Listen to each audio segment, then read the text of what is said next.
Hello again, this is AP Managing Editor Scott Heisel here backstage at the APMAs. The sun is starting to go down, so I'm not wearing my garishly loud orange sunglasses anymore, and neither is my friend Andy Biersack to my right. Andy, how are you doing? I'm doing fine. I just realized how incredibly professional this microphone is. Typically, no, generally speaking, when I do an interview where someone has one of these mic box, what do you call it? I think they're called mic flags, actually. I'll call it a mic box. All right. Mic box.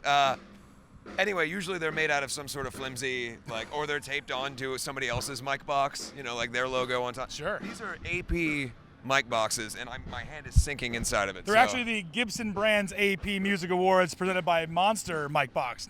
There you go. I screwed it up. Gotta get that. Throw me in the water, man. So Andy, you are currently sneaking around Soundcheck right now. We talked to your lovely girlfriend Julie a little bit ago, and one of the questions I asked her, which she had a great answer for, was what is she going to ask everyone on the red carpet? And the first thing she said was a question specifically directed to you. So if you could guess, what's the first question that Juliet Sims will ask you as you walk the red carpet tomorrow at the APMAs? Did I do the laundry? That is actually the answer. Holy shit, that's amazing. How did you know that?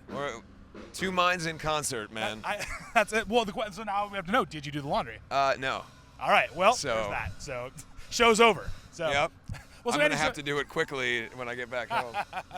So, you've been sneaking around here thus far. You've been checking out some of the sound checks and looking at the stage. And what are your thoughts thus far? What do you think about the APMAs? It's massive.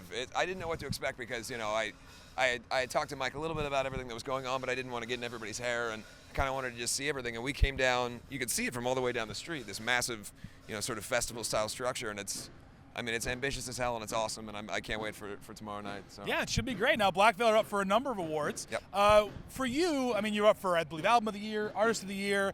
You're up for Best Fan Base, or Most Dedicated Fans, excuse me. What's the one that would mean the most to you to take home? What's the one that you think would best exemplify what the BVB Army stands for? Well, there you say the BVB Army. It's like, for me, in terms of a fan-voted award show, for a fan base to win an award based on their dedication from their own voting, that's something to be proud of. So, anything that we could win would be fantastic. And again, it comes down to fans voting, and not to negate any other awards, but if you're in a fan-based award show for a fan base to win that award, I think would be pretty special. But again, if we're lucky enough to win anything, I'll be very happy. Well, so let's play a flight of fancy here. Fast forward 24 hours. Say you pull in the Most Dedicated Fans Award. It's an award by the fans for the fans. How do you loan that out to everyone who voted? We had 300,000 votes, by the way. So, in what scenario are you going to be checking it out like the Stanley Cup kind of thing? I would love to do that. I would love to do that. I think we should do that if we win any award tomorrow. I'll take it around like the cup. I'll take it around to sports bars. I don't know. Yeah. I feel like that's where you should take it. If you're taking a trophy around for people to touch, it has to be in a sports bar. Listen, man, I once carried around a gigantic oversized check for $1,000 made out to me to a party in college, and that was the best party I ever went to. It's funny that you brought up the oversized check thing, because I said the other day that I thought it would be great to get paid only in novelty oversized checks. Happy Gilmore style, sure. Yeah, right. But then I thought about the reality of that and how obnoxious it would be to have to cash that check all the time. That's true. And I don't make exceptional amounts of money, so it would be like a couple $100s on a, Plus, we have to get on a chair to take the photo with your camera phone to deposit it. You know what I mean? You have to get the aerial shot from your roof. That'd be kind of a pain in the ass. So, well, speaking of gigantic inflatable I didn't even think of that. The app you have to go. Yeah, that's what I'm saying. You have to frame it. You know what I mean? Sign the back with a permanent marker. So, rough. Speaking of gigantic checks, let's talk about what's coming up next for Black Veil Brides. Now, you guys have been kind of lying low for a little bit. So, what can we expect in the future from you guys? Well, we're making a new record right now. We just wrapped up principal tracking for it yesterday, actually. Okay. I flew in from Vancouver today to get ready for the show, but we're making it with Bob Rock. It's so much fun, man. In some ways, I like to talk about, obviously this is a record that I'm very proud of, and I love the songs on it and everything, but just on a personal level, the experience in making the record with someone like Bob Rock, and I've learned so much about songwriting and elements of songs that it wasn't that I didn't think about them or know about them, I just didn't really have the knowledge to really think about movement of a bass and a verse and those kind of things. And so having that knowledge has been incredible for me, and I think that that's really reflected itself onto the record, and I'm very proud of what we've done. In some ways, we wanted to make a much more stripped down, sort of just heavy rock record that felt like it was a good representation of where we're at in our career. And I think that's what any band really wants to do, but I think we've achieved it. So that sounds rad. Let's be honest. Any guy who can make the Black album can make a Black Veil Brides album. Right. Well, that was kind of, that's the thing, is that he hasn't made a hard rock or heavy metal record in a long time, and so it was really cool. He had heard In the End on the radio last year, and found out, who's this band? I like this dude's voice, which for me is kind of cool because, I have a very specific singing voice, and obviously the members of my band are incredibly talented musicians, and it was just kind of neat for me to have someone listen to the tone of my voice and hearing it be different and something that would be appealing to the band, because I know sometimes, my voice isn't necessarily for everybody, so it's just kind of a neat thing for me. Awesome. And so the new album, we can't reveal too many details about it now, but it will be coming out later this year.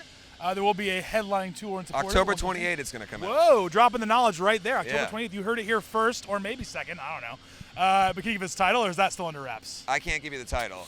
I tried, guys. I tried. The BVB Army is going to tweet me now, like, why didn't you get Andy to give us more details? So I did my best. I best what I could do.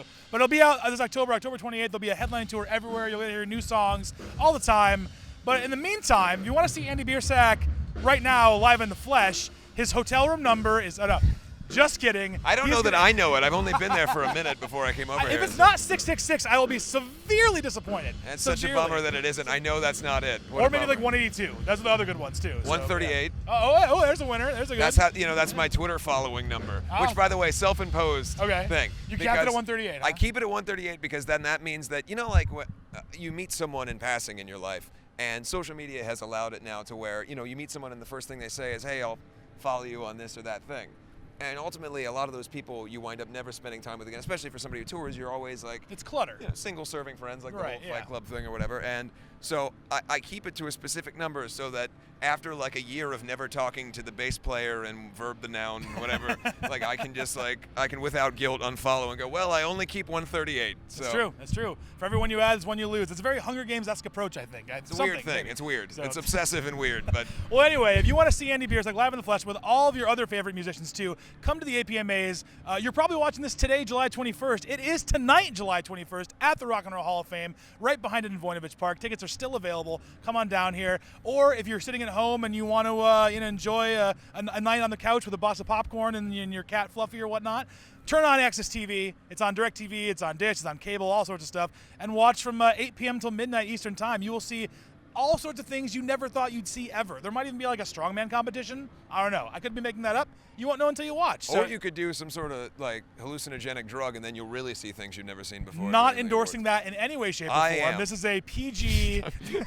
I'm just kidding. I'm just kidding. Don't do that. All right, new album from Blackfoot Rise, October 28th, headlining tour. Andy Biersack, always a pleasure talking to you, my friend. Thanks so much, man. Thanks so much. We will see you guys at the APMAs.